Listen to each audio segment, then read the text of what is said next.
শৈশবে ছোট্ট ছোট্ট হাঁড়ি পাতিলে কতই না রান্না খেলা খেলেছি, সেই দিনগুলো খুবই মনে পড়ে। হ্যালো এভরিওয়ান, আসসালামু আলাইকুম। সবাই কেমন আছেন?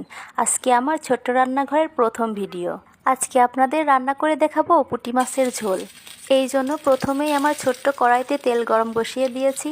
তেলটা গরম হয়ে গেলে পুঁটি মাছগুলো একে একে তেলের মধ্যে দিয়ে দিচ্ছি। মনে পড়ে সেই ছোট্টবেলায় ছোট্ট ছোট্ট হাঁড়ি পাতিলে ধুলাবালি দিয়ে মিথ্যা মিথ্যা রান্না খেলা খেলতাম, কিন্তু কখনোই আগুন দিয়ে রান্না করি নাই। ভয় লাগতো যদি হাতে ছেঁকা লাগে। মিথ্যে মিথ্যে খেলা করেই খুবই আনন্দিত থাকতাম। কিন্তু এখন বড় হয়েছি, রান্না করতে গেলে হাত পুড়ে গেলেও কিচ্ছু মনে হয় না।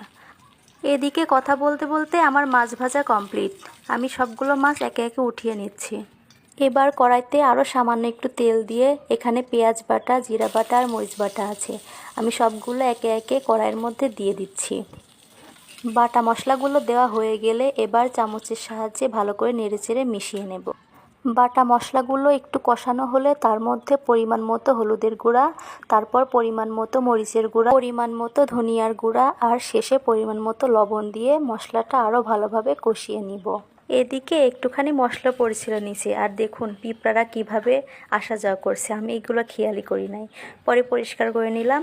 এখানে আমি 2 রকমের সবজি নিয়েছি, পুঁইয়ের শাক এবং মিষ্টি কুমড়া। মশলা কষানো হয়ে গেলে সবজিগুলো দিয়ে ভালো করে নেড়েচেড়ে আবার কষিয়ে নিব। মশলা কষানোর পর পরিমাণ মতো পানি দিয়ে আবারও একটু কষিয়ে নিব।